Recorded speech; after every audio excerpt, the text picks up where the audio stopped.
دربار حضرت باہو سلطان کی گدی نشین صاحبزادہ سلطان فیاض الحسن قادری، جو روحانیت کے ساتھ دنیاوی معاملات بالخصوص تعلیم پر خاصی توجہ دیتے ہیں، آج ان کا رہن سہن اور بنائے گئے منصوبے دکھاتے ہیں۔ اردو پوائنٹ کی ویڈیوز دیکھنے کے لیے ہمارا چینل سبسکرائب کیجیے اور بیل کے آئیکن پر کلک کیجیے تاکہ آپ ہماری تمام آنے والی ویڈیوز سے باخبر رہ سکیں۔ السلام علیکم، آپ دیکھ رہے ہیں اردو پوائنٹ، میرا نام دانش حسین۔ آج میں آپ کو جنگ میں لے کر آیا ہوں دربار حضرت باہو سلطان کے گدی نشین پیر فیاض الحسن قادری سے آپ کی ملاقات کراؤں گا۔ ان کا لائف سٹائل دیکھتے ہیں اور انہوں نے بڑے ریفارمز لائے ہیں۔ افریقہ میں 350 سے زائد مساجد، 122 ممالک میں انہوں نے اپنے ٹرسٹ کے دفاتر بنائے ہوئے ہیں، اور یہاں ماڈرن ایجوکیشن کے لیے ایک بڑا زبردست سسٹم بھی مرتب کیا گیا ہے۔ تو آج آئے ہیں گڑھ مہاراجہ میں، ان سے ملاقات کرتے ہیں، ان سے باتیں کی جائیں گی، اور خاص طور پہ دیکھتے ہیں کہ وہ کتنے ایک ریفارمز لائے ہیں ایجوکیشن کے سلسلے میں، اور خاص طور پہ خواتین کے ایجوکیشن کے لیے۔ تو آئیے میرے ساتھ۔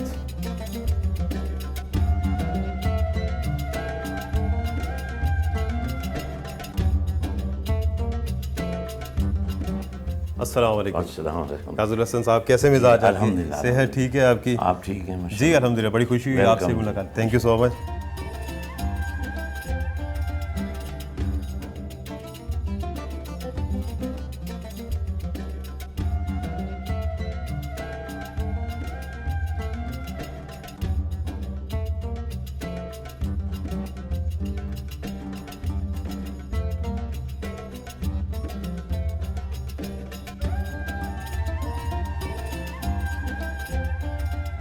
یہاں سے ہم کیا دیکھنے لگے ہیں؟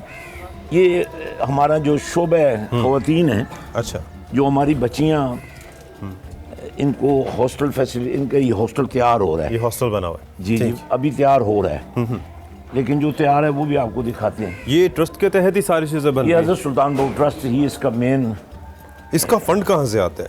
فنڈ۔ آپ جیسے عاشق رسول جب اس کام کو دیکھتے ہیں تو وہ یہ محسوس کرتے ہیں کہ ہم بھی کوئی ایسا کام کریں تاکہ قیامت کے دن ہمارا بھی اللہ کے دربار میں یہ سب کام ہو رہا ہے۔ ٹھیک ہے، یہ پڑھنے کے لیے ہے۔ صحیح، یہ بچیوں کے لیے؟ جی، بچیوں کے لیے۔ ٹھیک ہے، آگے چلتے ہیں۔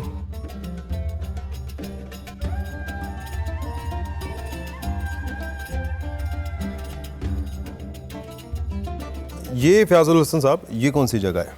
یہ بیسیکلی جو ہماری فیملیز یہاں کوئی ٹیچنگ میں ہیں، اچھا، کوئی ایڈمن ہیں، کوئی فنانس کے لوگ ہیں، ٹھیک ہے، اور کچھ فیملیز ایسی بھی ہیں جن کے بچے پڑھ رہے ہیں یہاں پہ، تو اتفاق سے وہ لوگ بیرون ملک ہیں لیکن ان کی مائیں اپنے بچوں کے ساتھ رہ رہی ہیں۔ تو ہماری بھی یہی آئیڈیالوجی ہے کہ ماؤں کی موجودگی میں بچے پڑھیں، تو ہمیں وہ بچوں کو اپ گریڈ کرنے میں بڑی آسانی ہے۔ اور یہ بچے سارے ٹرسٹ کے تحت فری پڑھ رہے ہیں یا ان میں کچھ ایسے بھی ہے جو پے کر رہے ہیں؟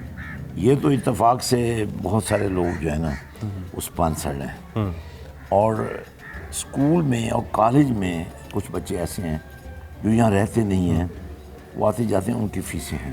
صحیح، کیونکہ کوالٹی ایجوکیشن کے لیے فیس کا ہونا ضروری ضروری ہے۔ یہ ہمارا فلی انگلش میڈیم پروجیکٹ ہے، اس میں آکسفورڈ اور کیمبرج کے لیول کی پڑھائی ہے۔ پھر ہمارا ایک مکس پروجیکٹ ہے، وہ ہولی آئیڈیل اسکول کا، اور ایک ہے ہمارا ہیرا اکیڈمی، جو بہت لو لیول کے لوگ ہیں جن کو اردو بھی نہیں آتی، ہم ان کو اپ گریڈ کرنے کے لیے اس میں لے آتے ہیں۔ وہ اسکول بھی موجود ہے، وہ میں نے ایسے بچے جن کو اردو بولنی بھی نہیں آتی۔ البتہ ہمارے اسکولوں میں باقاعدہ شعبہ حفظ کام کر رہے ہیں، ماشاء اللہ، اور تجوید کالجوں میں بھی اور اسکولوں میں بھی لازمی ہے۔ انگلش میڈیم بھی ہے اور ساتھ حفظ قرآن بھی ہے۔ بالکل بالکل۔ اچھا، اس میں خاص طور پر آپ کیا سمجھتے ہیں کہ جو دائیں بازو کی جماعتیں ہیں، خاص طور پہ ہمارے ملک کے لیے، ان کے لیے کتنا ضروری ہے اس طرف آنا؟ کیونکہ اکثر اوقات ہم نے یہ دیکھا ہے کہ انگلش میڈیم سے ویسے وہ پناہ مانگتے ہیں۔ دیکھیں، اب ہمارا پرابلم یہ ہے، ہم کمپلیکس کا شکار ہیں۔ کوئی بھی، چاہے وہ اسلامی جماعت ہے چاہے نان اسلامک ہے، جب بیٹھتے ہیں سوسائٹی میں تو کوشش کرتے ہیں کہ ان کا کوئی نہ کوئی لفظ انگلش والا ان کے منہ سے نکل جائے تاکہ ایک تاثر بنے۔ لیکن جب میں اس کو دیکھتا ہوں تو کہ پھر میں نے انٹرنیشنل لیول پہ ڈائلاگز میں جانا ہوتا ہے، انٹرفیتھ کانفرنس میں جانا ہوتا ہے تبلیغ کیسے کریں گے؟ تو وہاں ہمیں پھر انگلش کی ضرورت رہتی ہے. اب تک کتنے غیر مسلم ہیں جسے مسلمان کر چکے ہیں؟ الحمدللہ ہزاروں کی تعداد میں. بعض اوقات ہمیں کہنا بھی نہیں پڑتا تھا کہ آپ مسلمان ہو جائیں یا یہ اسلام ہے. وہ اسلام کی سادگی کو دیکھ کر صحیح، وہ خود بخود یہ کہہ دیتے تھے کہ ہم نے مسلمان ہیں.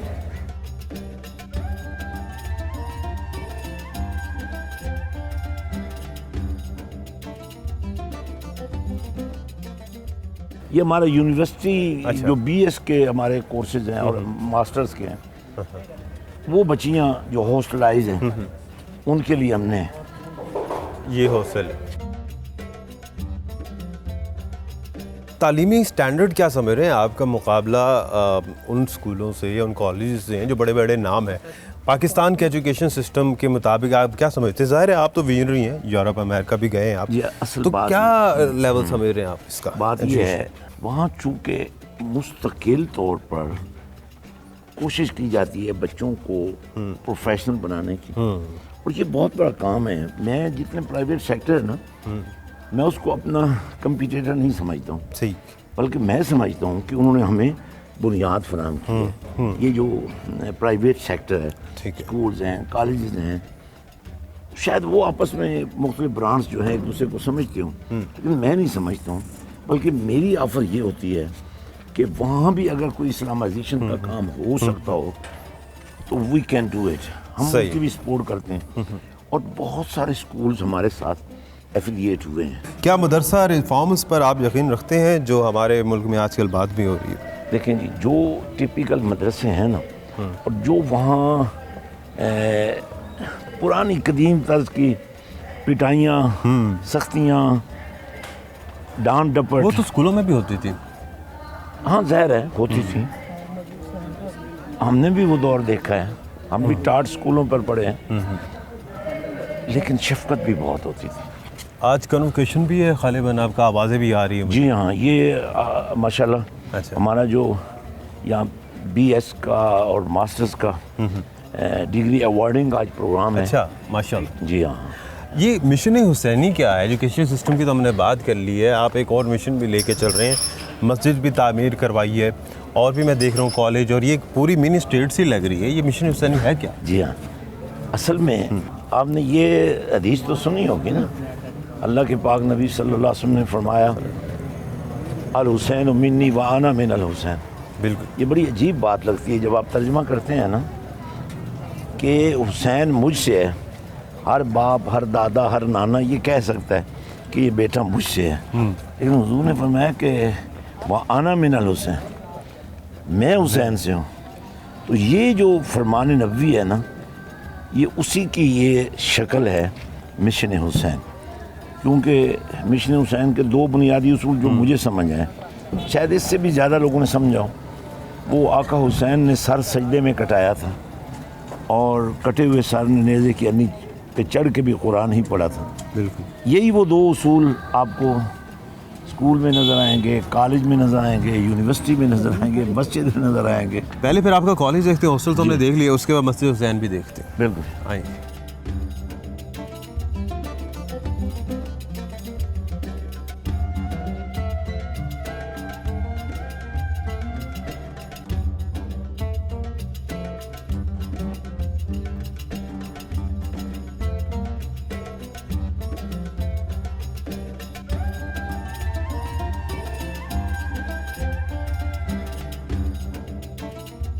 تو یہ آپ کا کالج ہے؟ جی، یہ کالج ہے جہاں بی ایس کلاسز، ماسٹرز کی کلاسز، اچھا، بچیوں اور بچوں کا جو بھی یونیورسٹی اسٹیٹس کے مطابق کرنا پڑتا ہے. تو ویسے گورنمنٹ تو بھی اعلان کر دیا ہے کہ بچیوں کو اس کے بعد علیحدہ کیمپس. کو ایجوکیشن کہاں تک ہے ویسے آپ کی؟